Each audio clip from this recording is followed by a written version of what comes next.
In Greek mythology, Persephone is the queen of the underworld, a goddess whose story bridges the worlds of the living and the dead, of spring's bloom and winter's silence.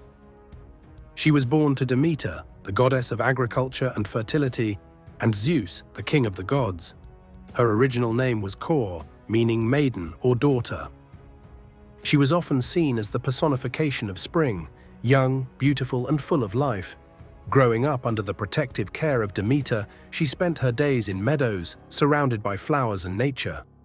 But Persephone's life was about to change in a way that would shape the very cycle of seasons.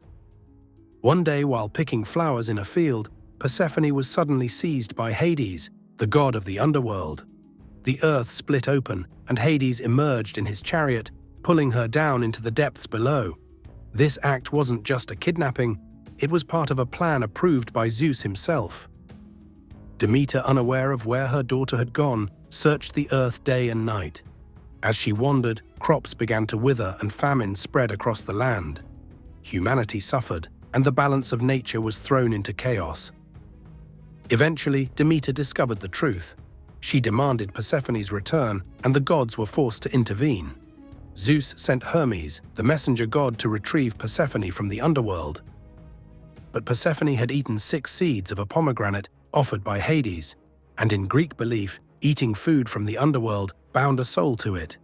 Because of this, a full return to the world above was no longer possible. A compromise was reached. Persephone would spend part of the year with her mother and the rest with Hades as the queen of the underworld. This myth explained the seasons. When Persephone returns to Demeter, the earth blooms spring and summer. When she descends back to Hades, Demeter mourns, and the world grows cold autumn and winter.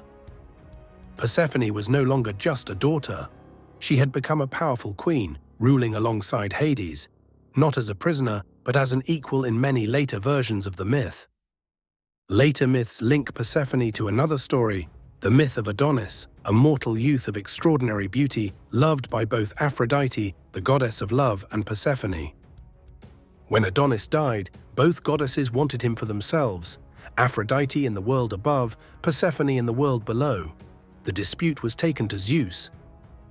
He ruled that Adonis would spend 1/3 of the year with Persephone, 1/3 with Aphrodite, and the final third wherever he chose, which he often gave to Aphrodite.